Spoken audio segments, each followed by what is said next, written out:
Welcome to the Changemakers podcast, produced by City Current and brought to you by Lipscomb and Pitts Insurance. This show shares personal stories and insight from those who are giving back and making a difference so we can learn and do the same. We cover life lessons, business advice, passion, and purpose. Now here's our host, the CEO of City Current, Jeremy Park. Higginbotham Insurance and Financial Services is proud to power the Changemakers podcast. We're a people-first company that protects what matters most, the families, businesses, and trailblazers that keep our community going. As one of the nation's top independent insurance firms, Higginbotham is a single-source solution for business insurance, employee benefits, HR services, and personal insurance that's customized for you. We're here to serve you, the people you care about, and your community. Call 866-377-1959 or visit higginbotham.com. Welcome to the Changemakers podcast, produced by City Current and powered by Higginbotham. I'm your host, Jeremy Park, and on this episode, we are diving into the world of feeding families and individuals through partners. We're going to talk about faith, feeding, and so much more. We're honored to have with us Marcus Walker. He's the executive director of Daily Bread Ministries. How are you doing? I am great. Thanks for having me. Absolutely. I had a chance to see your efforts and impact firsthand through a volunteer experience with Higginbotham and some team members there in the San Antonio area, and really remarkable what you're doing. But before we dive into Daily Bread Ministries, let's get to know you personally. So talk about where you grew up. Give us a little bit of your childhood. Let's start there. All right. Okay. Yeah, I'm a Texas guy. I was born here in San Antonio, where Daily Bread is, and but grew up down in South Texas. Spent all my childhood down in South Texas, and shortly after graduating from high school, I'd been working for a court reporting agency. So it's kind of a really interesting journey to where I ended up now. I was working for a court reporting agency all through high school. My best friend's mom owned it, and as most kids that age, it's like you're seeing, wow, they're doing really well, and she said, well, if you go off to court reporting school and come back, you have a job. And it's like, well, that seemed to make a lot of sense to me, and so I moved up to San Antonio. Really interesting that little bitty school here in San Antonio has the best court reporting school in the nation here in San Antonio, and so went there. Was about a year into that journey of becoming a court reporter, and developed carpal tunnel syndrome in my wrists. And obviously, you're spending a lot of time, using your fingers and your wrists, and it was getting pretty painful. And, I was told at the time, and this was quite a while back, that, the only cure for this is surgery. And, they won't do both at the same time. And so you got about a 6-month recovery time per wrist. And so it was going to put me out of action for a year. And it's like, wow, that's quite a setback. And so, so I did what I've always done. I dive into the work that I was doing, and, and just kind of went along that path. And at some point in there, I was invited by a friend to a church that she was going to, and I didn't really have a lot of feelings about that. I had never really even explored much about going to church. I was kind of raised around the church, but I wasn't doing it myself. And so, but since she invited me, I went, and it was through that kind of changed my life. I was in that church. I got a phone call. The church was a brand new church. Got a phone call from the pastor about a month in. And he asked me to come meet with him. And, I was a little suspicious. I was like, what do you want? What are they going to ask me to do? And he said, you're about the right age. Would you be interested in helping me get a youth group started? And I thought, I've always kind of liked kids. I was barely an adult myself, and so I started into that. Ended up 8 years as a youth pastor in that church before finally that came to an end. And in that time I had meetings and had discovered an organization called Youth with a Mission. Youth with the Mission, largest mission sending organization in the world, and just felt a call in my life to go into missions. And so I did. I stepped into that, went off to do a discipleship training school, every intention of coming back after a 6-month school and serving in missions down in Mexico. But it was in that 6-month school that I met my wife, and she was from Switzerland. And so things changed. And so I ended up marrying her, and we were missionaries in Europe for 4 years, running discipleship training schools in Germany, and then taking teams down into Africa on outreaches for 2 to 3 months at a time. And so it was a great time in our life. Our son was born in Germany. And so, through that, we decided, okay, we felt it's time to come back home, and home was always San Antonio. That was kind of where we naturally came back to. And that's where I met and met folks from Daily Bread in that process. So that's kind of the really speedy version of my childhood to today. It's been quite a journey. And had you asked me, I've been here for 12 years now at Daily Bread. If you had asked me, even 12 years ago when I started here, would I still be here? I would have told you probably not, but God just has a way of getting you where he wants you. And at some point you decide, okay, I'll go where you want me to go. You don't fight anymore, because you just kind of realize that that's kind of pointless.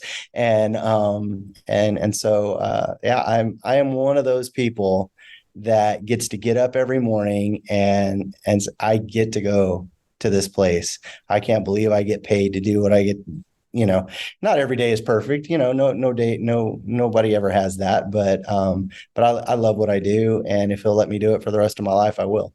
That's awesome. No, so I'm just curious on my end, when you talk about your wife being, from Switzerland and Swiss, what's a tradition or what's something that you've kind of, from her culture coming in, what's something that has become a culture for your family or a tradition for your family, something special? It's interesting, because we probably haven't taken enough of that, but August 1st is a big deal at our house. Okay. And that's kind of funny, right? Because it's like, what's August 1st? We're in Texas. It's just another hot day. But no, August 1st is Switzerland's birthday. And so it's always, it's kind of always that thing where it's like, okay, let's celebrate that, and it's like, we hang a Swiss flag out front of the house, and it's just one of those things. We do things a little different. We got married in Switzerland, and that was, you want to hear something wild and just kind of a funny story is, I don't think we know how to do weddings over here. I never would have said that before. But our wedding, we got married. It's, the ceremony started at 11 in the morning. We left our reception at 2 a.m. It was an all day affair. It was wild. And it was so fun. We did our ceremony in the church, this church that my wife had worked in. Then you go to what they call it an apéro. I'm probably saying it wrong, and my wife would be like, "Are you serious?"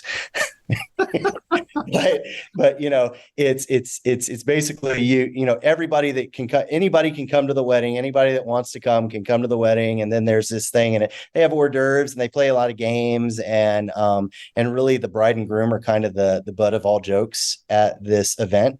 And so they set up games for you, and you don't really have a choice. You have to play these games, but you don't really know what they're going to be. I have a picture of us. If you can imagine this, I'm in my suit, my wife's in her wedding dress, and I am pedaling a bike through cones, kind of down this slope. And she is sitting on what would be like a sidecar, but it's just a mattress. It's like a mattress on a sidecar on this thing. And I'm trying to navigate us down this slope through these cones in a suit on a bicycle, totally uncomfortable. And these are the kinds of things that they do to you. And I'm sure that's a metaphor where it's like, you're going to have to navigate rocky roads together. Yeah, I was like, if you can get through this, yeah, there's probably something to that, right? So it was a wild day, but then, then you go off to your reception, and that's a little smaller affair, but it goes on all night. There's games, there's dancing, the whole thing. It was a blast. I remember I thought my face hurt, like was sore from smiling several days after our wedding. It was just, my face is still sore. Why is my face sore? And that you were just smiling every picture. You see it.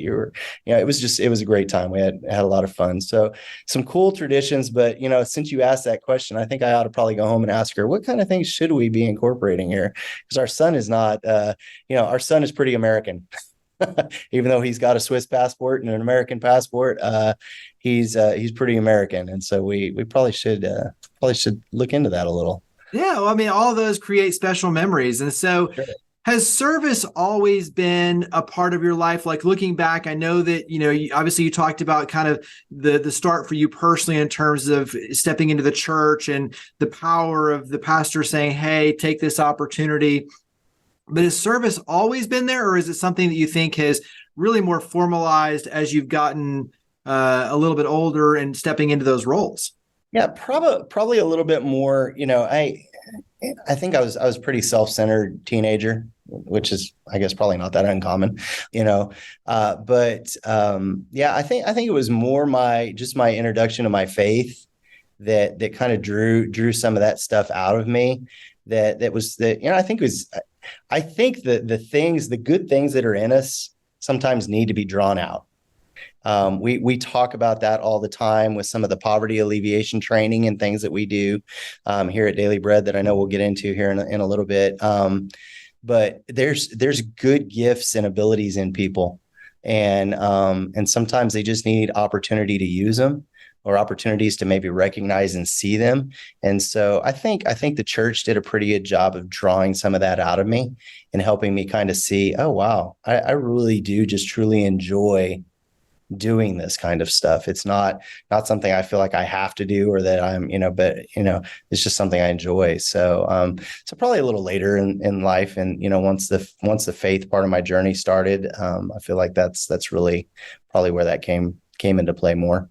And then what about your wife? Because you mentioned, when you talk about meeting together in ministry and doing sort of service together, I think it's one thing to do it on your own or with friends or with your church group, but then to do it with your life partner, your spouse, your loved one.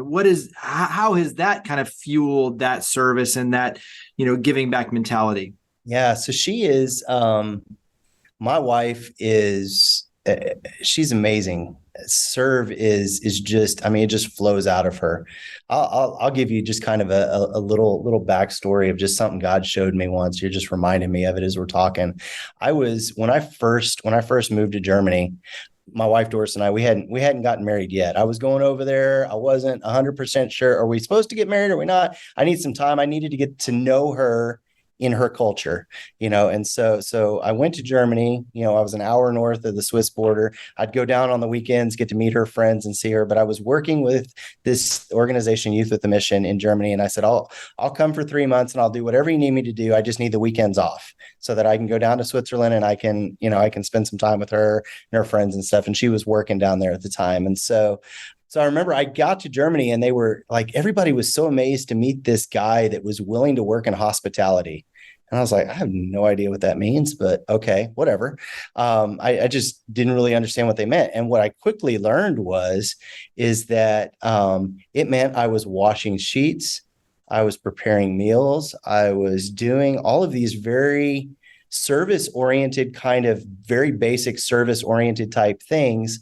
And I was alone a lot. It was like, it's like I'm working in the laundry room. I'm folding towels and stuff. We would have speakers coming from all over the world to come and speak in the schools and things that were going on there with YWAM. And so somebody had to take care of the speakers. And so that was my job, was to make sure they had everything they needed, and do that kind of stuff. And I remember one day I was frustrated. I was like, this just arrogant. Okay. I gladly admit it.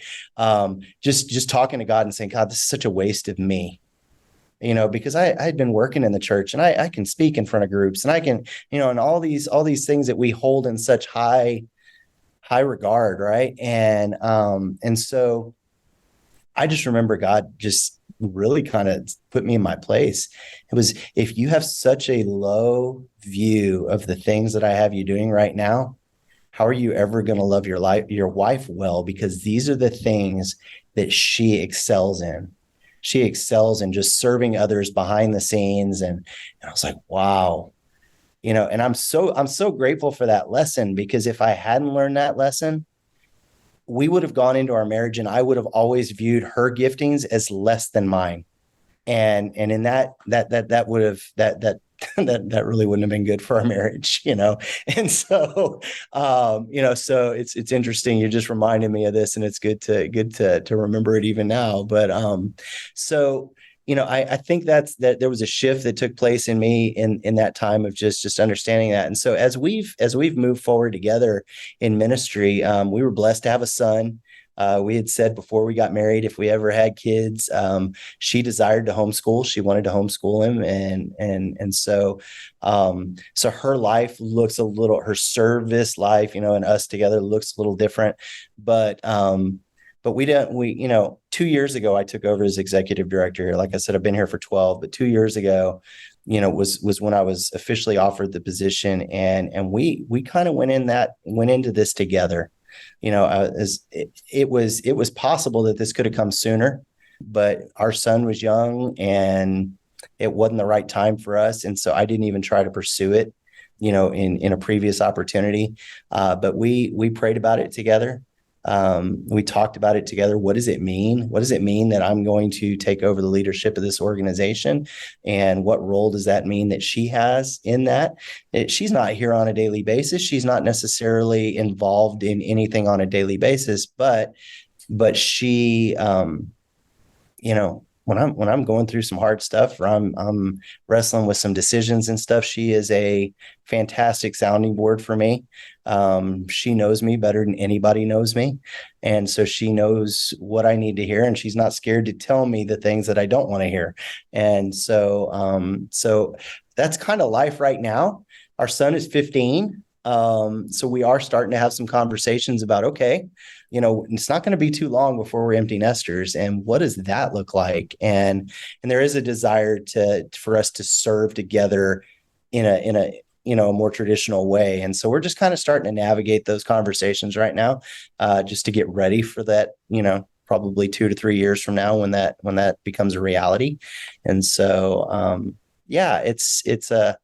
my wife does her serving. We've always served together at church. We're both pretty involved in our church, kids ministry to now youth ministry to other things. And so we've always served together there. And so that's a good thing. So.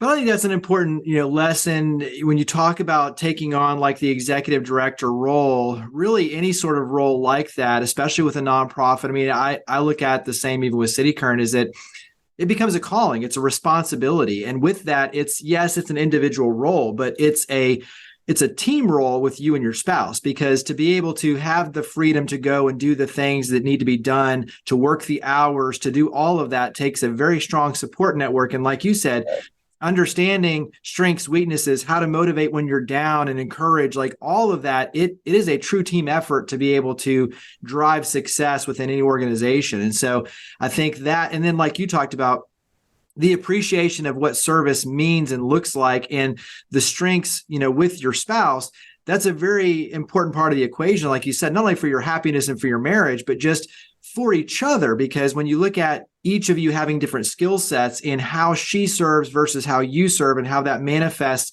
to be able to truly appreciate what you both bring to the table and how that fuels each other and powers the good, that creates that encouragement to then go and do even greater things. And so I think all these are powerful lessons for all of us when you talk about appreciating your partner, understanding, how the role is really a team role, no matter what the individual accolades are. So let's switch over, because we've obviously the through line of this is Daily Bread Ministries. So go ahead and dive in. Let's offer some, context around Daily Bread Ministries and your efforts. So go ahead and dive in. Yeah. So I'll give you a quick history of just how we got started, because I feel it's important in it, and it still plays a role in how we do things today. And so we had a founder. We are 26 years old this year. So our founder started by simply he was in a Bible study, at his church. He somehow got connected to some pastors that were over on the east side of San Antonio, which, if you're not from here, is lower income pastors that are mostly bivocational, not a lot of extra income for them. And so what they decided to do is they wanted to invest in these pastors, his Bible study, and so they as through building relationships, they would come and they would pick them up and they drive them up to Dallas and take them to Promise Keeper events.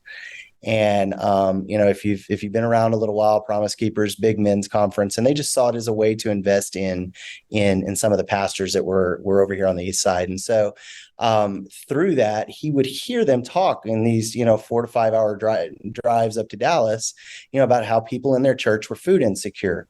Well, in his life, he owned a vending business. And he would often go into places at night to stock his vending machines, and he'd be seeing food thrown away on a regular basis.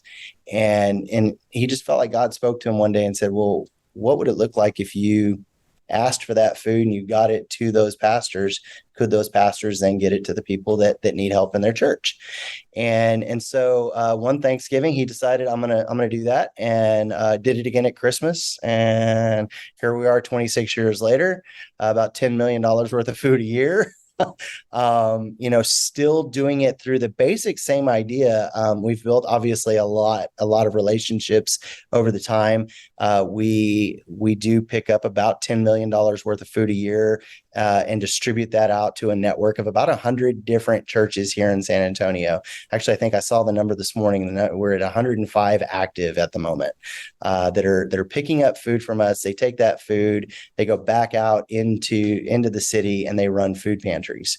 And so they get that food to the communities. And so Daily Bread itself does not serve the general public. Daily Bread itself serves the church and parachurch organizations, which could consist of, rehab homes, children's ministries and things of that nature.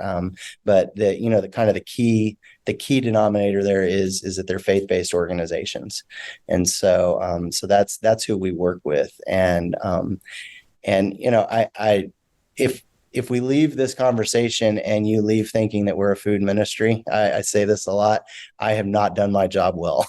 Yeah, I was about to say, I was going to say, let's talk about facilities and all that stuff in a second, but I definitely want you to dive in because, to your point, you're way more than fighting food insecurity. I love the fact that you focus on such robust education. And so talk about the educational side of what you do.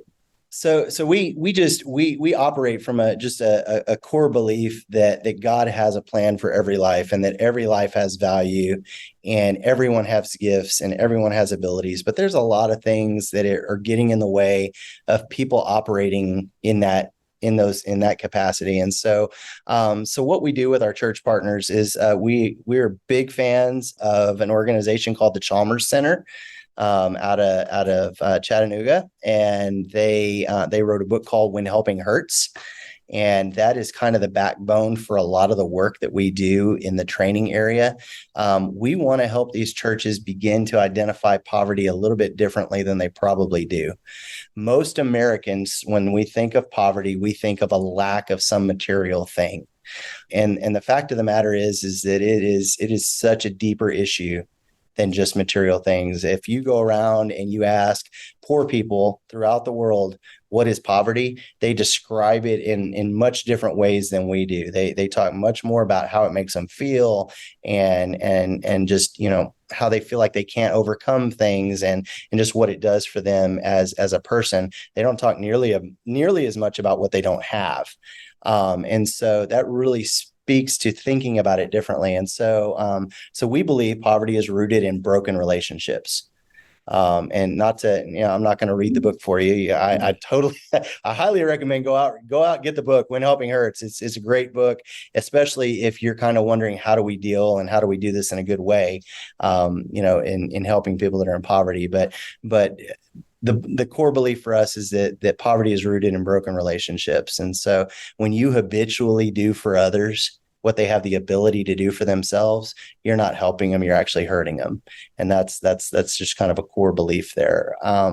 So we start there. We take all of our church partners through a 6-week training called When Helping Hurts. The idea being help them begin to identify things differently so that as they engage with these people at a food pantry, they're not just passing out food. They're learning how to engage with them to build relationships. And so the food is critical to the operation. We have to have it. It is an amazing tool to build relationships, but that's all it really is. It's just the tool.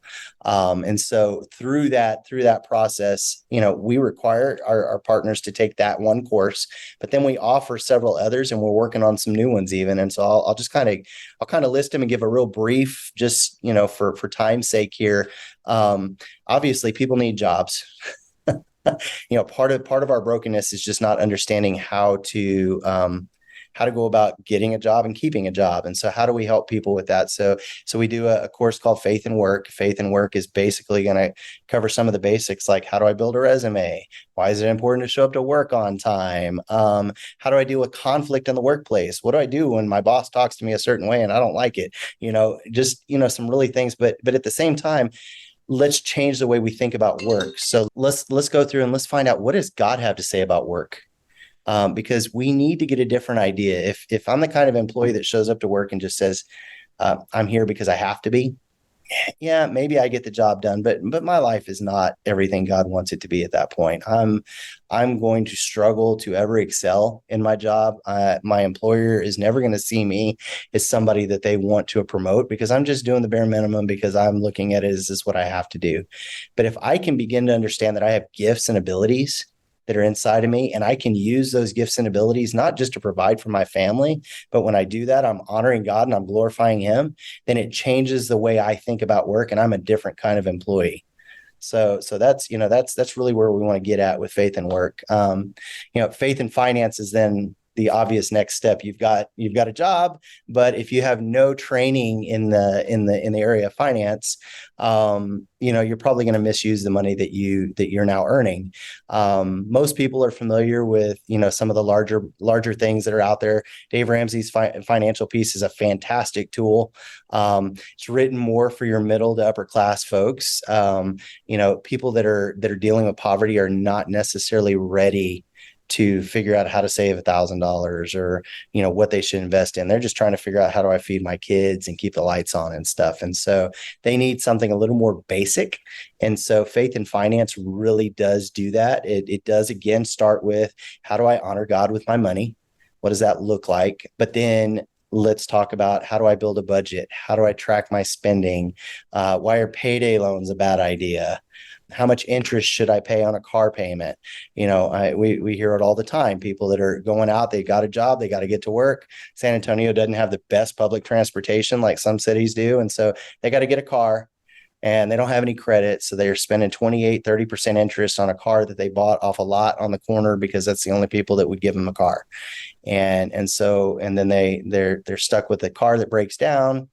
They're stuck with a huge payment. It's a terrible situation. It's predatory lending is really what we're talking about, and what we're trying to bring some education to within that class, of just helping people begin to understand that that's not normal. That's not the way it's supposed to be. Don't fall for those things, because you're gonna get stuck. And so that's Faith and Finance. And the last one that we're offering right now is a course called Raising Highly Capable Kids.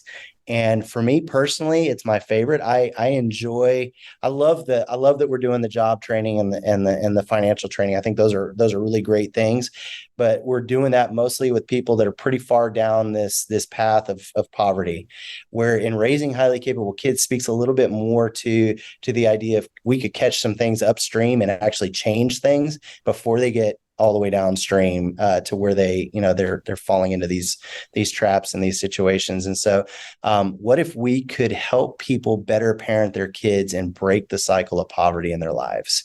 And that's what raising highly capable kids is all about. It's 40 developmental assets that every child needs to have. The more of them they have, the more likely they are to succeed in life and move in directions that are positive. But of course, the fewer they have, the more likely they are to continue the cycle of poverty that the family is typically stuck in. And so those are our three, classes that kind of go beyond our first introduction to poverty class. And all three of those are train the trainer type classes. So we're training these churches how to run these classes for the people that they meet through a food pantry. So it's go back, use the food we gave you to build relationships with people, to find out what's truly happening in their lives, so that you can then introduce them to some of these new concepts and these new ideas. And so pretty simple in how it works. It's like, hey, you've got a job, but you don't know how to, you're not making ends meet. Well, you know what? We've got a class. It's called Faith and Finance. Why don't you come to my class on Wednesday nights here at the church, where you're already picking up food and you already have a relationship, so you trust it. It's a safe place for you because your needs have been met there. Well, let's meet another need. Let's meet one that's actually going to change your life. Let's teach you about how to better manage your finances so that you can make ends meet.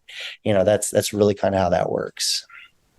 Talk about some of the metrics that you track, the stories that you're able to get back, because I think the opportunity, like you're talking about, of leveraging the food to create the relationships to then, empower the education to create the transformation.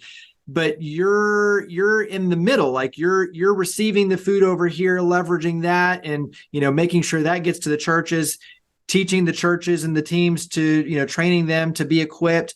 So you're kind of working behind the scenes to be able to create this transformation. So what sort of information do you get back to track that, to create the success on your end? Oh man, so I'm a data guy. I love data. I mean, data just helps us know. And, honestly, this training piece that we're talking about, we've been here for 26 years. This training piece is at its core about 5 years old. We started the When Helping Hurts, 5 years ago.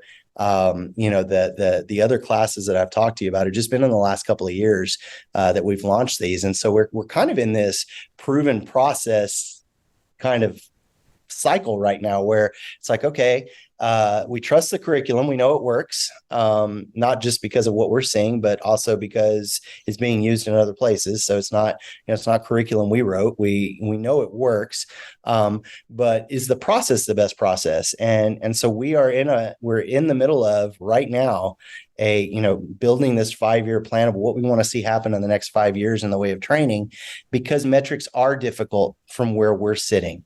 We're training churches. So I can tell you how many churches we have trained. I can tell you how many churches are actually out there using it, but to get feedback from them about, the changed life, what does it look like? That those are very difficult metrics to get. Because we're not sitting in a classroom, we're not meeting the end recipient. And so one of the things that we are working on right now is building the system that is going to, and honestly, the system, the model is built. The funding is what we're working on right now. If I'm completely honest, as a nonprofit, we just submitted a huge grant that will fund us over the next 5 years of growing the training program. But what we're looking for and where we're trying to go is I want 30, 60, 90 days after you finish a faith and finance class. So if you're sitting in a faith and finance class, what are let's get some weekly metrics, because maybe some of these lessons are not that helpful, or maybe some of them need to be tweaked because they're not clicking right. So let's do a simple evaluation after each class. It's a 12-week class. It's not too difficult to have a 2-question survey at the end of each class, just to say, just to try to figure out what people have figured out. But the 30, 60, 90 days is really what where we're building to go. And that is, I want to know that 30 days after you finish the faith and finance class, are you still using this? Is it, what kind of difference has it made? And if not, why? and what does it look like at 60 and 90 days, so really trying to build a much more robust system to be able to track the metrics that truly it's yes, as a nonprofit, we need to know that we need to be able to talk about those things. But at the end of the day, what I really care about is this working to the level that we expect that it should? And if not, then we're going to learn why it's not by obviously gathering that data. So I don't know if I'm completely answering your question, but I am telling you where we're at is we realize that this is a weakness in this process. It's like we've started, we're aware of it, we're working on it. It's not that we don't have any data. It's just that we don't have enough data for me to be able to say this is a proven process. Again, curriculum proven. I know it works. So I know we're on the right track there, but our process is what we're working through right now. And so we've got some changes coming to our process that are going to help us do that as funding is going to allow us to do that. I think, just to kind of give you a quick glimpse of it is I think what we are going to begin to do is offer a contracted facilitator to come in and actually run classes for the churches as opposed to leaving it up to them. Because then I can put a body in the room and I can get information back. And, I just have a lot more, I can learn a lot more that way. That's awesome, because that's exactly what I was going to mention is, what's interesting about this conversation is there are so many other nonprofits and organizations that do serve behind the scenes that struggle with this exact same conversation and issue. It's like, okay, we're supporting others, but yet how do we make sure that what we're doing is working? And how do we, gather that information and create the transformation directly and make sure that we're all working with our strengths? So in other words, if it's not a strength of theirs, could we do exactly like what you're talking about? We hire the team and go in and bring that to them and say, look, we'll bring the team member in and then we have a direct relationship, but we're sticking to our strength. You're creating this avenue for your audience, but we're working together and in unison. So it's still a collaborative approach, but at the end, you have a more direct connect to see, is this working? How can we pivot? How can we create the changes needed? But ultimately, it gives you that direct connect. So I think these are all important conversations because there are so many others that are struggling with these exact scenarios. And it's like, well, how do we take a more direct approach? How do we still not cut out anybody, but work once again in collaboration with, but we stick to what we're both good at? And so I love the fact that you're already headed in that direction, because I think I dream of the day that the facilitators, because it's not a sustainable thing. If you're pastoring a church, I can't run a faith and finance class for you for the next 20 years. That's not sustainable. I need to be able to send my facilitators to some new places. But if I can come in and do a few of them for you, and in that process find somebody, I might be able to still give some income to somebody in your church. We might be able to find some funding to do that. We may just find ways that I can help you build up a facilitator, somebody with a heart for this that's right there in your church, and then you're able to sustain it as a pastor, and we're able to move on and help another church do this.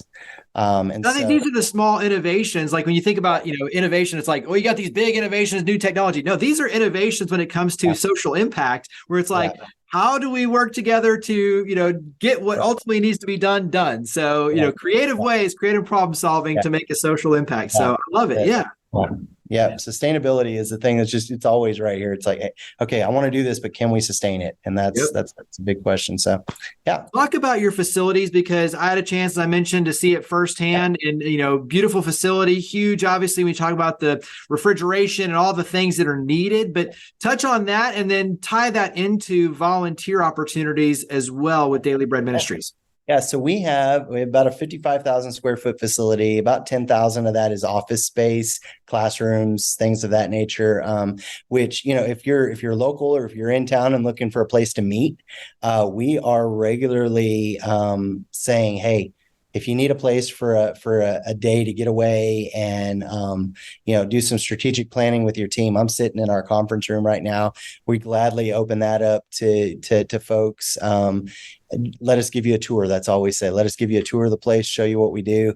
And we'd love to have folks use our space, because we don't use this conference room every day. I don't even use the classroom every day. So we can make things work. But outside of that, obviously the rest of that space is warehousing. We do lease a part of our warehouse to another nonprofit that is doing some fantastic work that aligns well just with some of our core beliefs. And so we're big on collaboration. We like to work with people that are, of the same mindset. We don't have to do the same work, but if our ministries can intersect and have a bigger kingdom impact together, then we're all for that. But obviously, warehousing, it takes a lot of warehousing to do what we do, and so obviously have quite a bit of space out there, about 40,000 square feet of just dry storage, and then we have a massive drive-in cooler and freezer, as you saw. What's big for us with cooler and freezer is when you're looking at poverty holistically, you're trying to see the whole picture of it. People that are food insecure are not eating right most of the time, because they're just trying to stretch their money as far as they can. So they're buying things that they really probably shouldn't be eating, or they just don't have a better choice. And so for us, we really focus on fresh produce, milks, juices, lean meats, all those things that when you go to your grocery store that are the most expensive, those are the things we really seek out. So we have relationships with over 20 produce vendors here in San Antonio that help us provide fresh produce, help us provide the lean meats, the other things that are so difficult. We're in a school district here in town where it's about 20 different schools that we pick up milk and juice from every single day during the school year. So milk, juice, things like that. All of that is stuff that people should be eating, but they're just not necessarily buying it because they can't afford it. And so, of course, if you can't afford it and you're not eating right, it leads to health issues. Health issues lead to missing work. Missing work loses job. You just kind of see how the cycle goes. And so we do want to approach it. I won't say that every single thing in our warehouse is healthy. We have some of those things we like to eat. But at the end of the day, our real focus is the healthier options, so that, these folks can get that stuff. So volunteering, though, volunteer opportunities are great chances for you to come in and learn more about us. Everybody gets a tour, so you get a tour of the place when you come in. I know you went on a tour when you were here, and that's how you learned about us. But we have a couple of different things we do. I don't even remember what we did when you were here. Did we bag beans when you were here? Bag beans, that's right. We put down a big donation into smaller ones that can be distributed. Yeah, so we get these like 2,000-pound totes of beans, which obviously you can't distribute them that way. And so when teams come in, if you bring in a team of 20 people, in about an hour and a half, 20 people will bag up about 2,000 bags of beans. It's pretty amazing. And so you've got these, you're taking this massive tote, you're putting it down into 1-pound bags, so that as we give those to the churches, they can then turn around and easily hand a bag of beans to a family, which we're in San Antonio, so beans are a big deal. It's just part of the normal diet, but they are packed with protein, which is good. And so that's one opportunity. We actually have and have been working with, I'm not going to mention names of these places, because I'm not sure if that's okay for a broadcast like this, but we have a couple of large, very well-known, high-end clothing distributors that are, that give truckloads of donations. So, clothing is one of those things that's seasonal. And in every season it looks a little different. And so things that have gone out of season, but are good, will get donated. And we bring those in, and what we're doing with that, you say, well, I thought you were doing food and poverty. And it's like, we are, but if somebody's going to go out looking for a job, they finish our job training, then what would it look like to be able to equip them with the right wardrobe? And so we get a lot of nice men's and women's clothing that comes in, and that all comes in with price tags on it, and and not sorted. And so some of the volunteer opportunities can, if we have a load of that stuff in, is we go through and we sort that stuff out, and take price tags off and sort it by size and stuff. So that's another volunteer opportunity, depending on the season we're in and what's going on. And then we do our food distributions Monday, Wednesday, Friday morning. So if you're an early bird and want to come down and you can cancel your gym membership and just come down here 3 days a week. We'll put you to work. You'll sweat and you'll feel good about it at the end. And you will have helped a lot of people. And so, yeah, we're always looking for more help at our food distribution. So that's 7 a.m. Monday, Wednesday, Friday. Talk about, before we switch over and do a lightning round, what puts a smile on your face when you look at, as you mentioned, for you yourself, 12 years, 2 years in the executive director role, when you look at all the things that we're talking about in terms of the impact, the relationships, using food to create these opportunities, the education and the training and the innovations around, where you're headed. What puts a smile on your face to see the difference that you and your team with Daily Bread Ministries are able to make? The biggest smile probably comes when most people understand this when I say it. It's when the light bulb goes on. I still teach and I love it. I love when helping hurts. I believe so strongly that there's so much good stuff there. It is by far my favorite part of my job. And, I know the day is coming that I'm going to have to let somebody else do this. It's just there's only so many hours in the day and I've got, things that I'm just going to have to prioritize. But I still teach that class, and to see the light bulb come on in the mind of a pastor or a ministry leader that is maybe been doing things the only way they know how for years, and for them just to realize and to walk out of there and say, you know what, I never thought about it that way, or I never realized that I was actually not helping that person. I was hurting them by doing it that way. And, or the ministry that comes back to us and says, hey, you know what? I've just figured out that if I can create a client choice food pantry as opposed to just passing out food, that I am showing people dignity and that they have worth and they have value and what they want matters. And, just those kinds of things where you just see the light bulb come on are the things that I live for those days, and I can live on those days for a long time. I don't have to have them every day. They last. Those are the ones that that this is going to last and this is going to work. That's the thing that lights me up. Yeah. Well, these are lightning rounds. So short questions, short answers, just a fun way to wrap up and get to know you a little bit better. Okay. What do you like to do to relax? So I live in San Antonio, so getting outside right now is not the right answer. Just that'd be a lie if anybody would tell you that. I am an avid binge watcher of good shows. I love to binge shows. So, it's a way for me just to turn my mind off after a while. So probably not the greatest answer, but it's true. I'll binge some Ted Lasso or something. It's Well, that's where I was going to go next is give us a recent binge watch. So yeah, that's Ted Lasso is a good one. Yeah, outside of Ted Lasso, we'll give us another one. Oh, wow. What did I just, Jack Ryan, just finished the last season of Jack Ryan. That was, I've watched all those. I feel like it redeemed itself after last season. That's my opinion, of course. So when people come to visit in San Antonio, where do you like to take them? What are some things you like to do? It's funny because everybody in San Antonio probably say the same thing. I never go see the Alamo. I never go down to the Riverwalk. I never do any of that stuff because it's packed with tourists. But anytime somebody comes to town, it's just the thing you have to do, and it's the thing they're asking for anyway. So yeah, that's what we do. If somebody comes in from out of town, I'll take them down to the river and we'll ride the boats and we'll get our locals discount, But what's a favorite restaurant spot? So for San Antonio, where do you like to take them to eat? I'm a big fan of a restaurant called Chewy's. It's Mexican food. It would not be a touristy place, but I'm a big fan of Chewy's. Chewy's is my jam. Nice. So where do you like to go outside of the San Antonio area? So what's a favorite vacation spot for you and your family?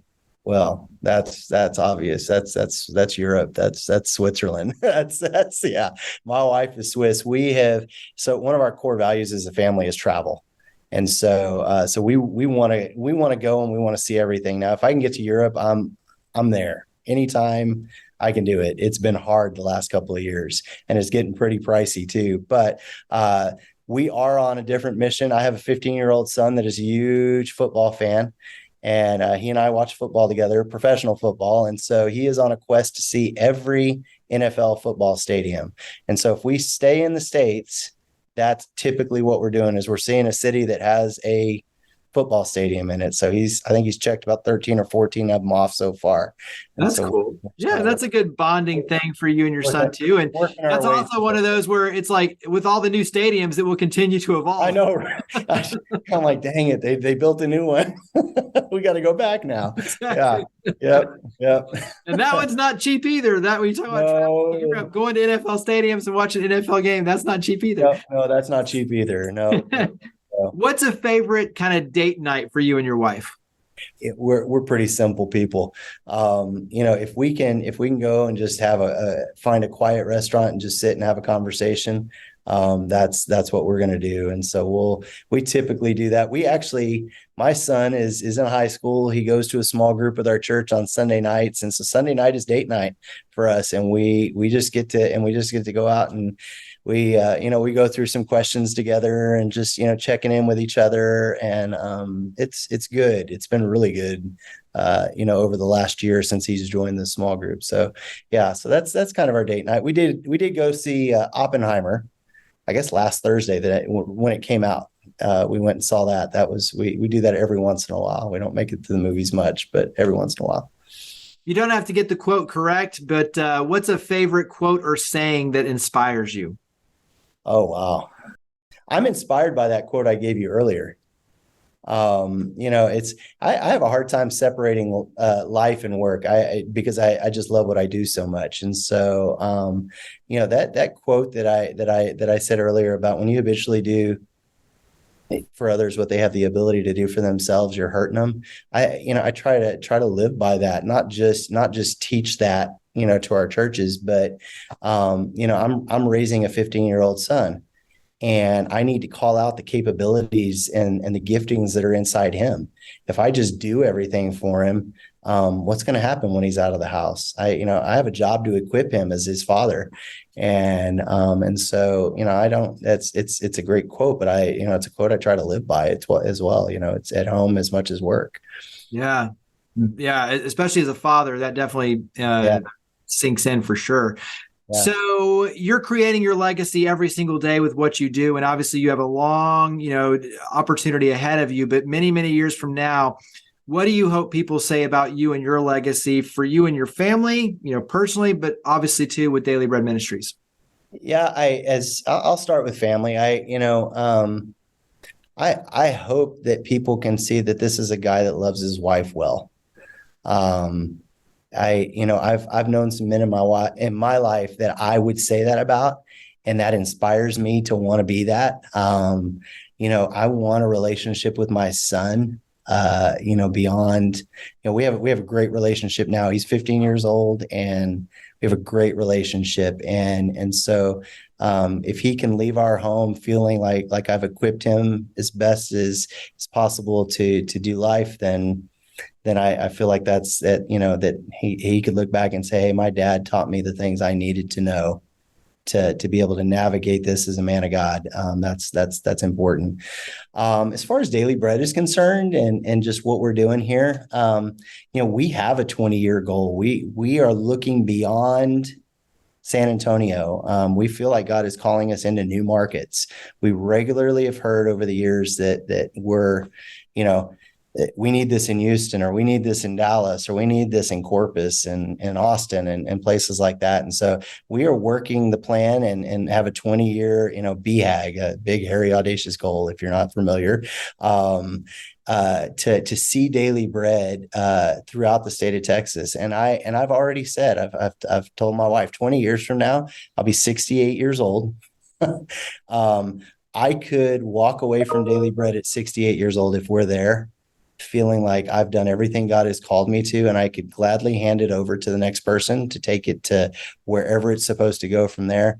And for me, just jump right back into the mission field. Be fine with me. That's awesome. I don't know what retiring means, but I don't think I could do it. So, I'm going to have to keep myself busy somewhere. And so, I probably go right back to where my heart was when I started in ministry. And let's invest in young people.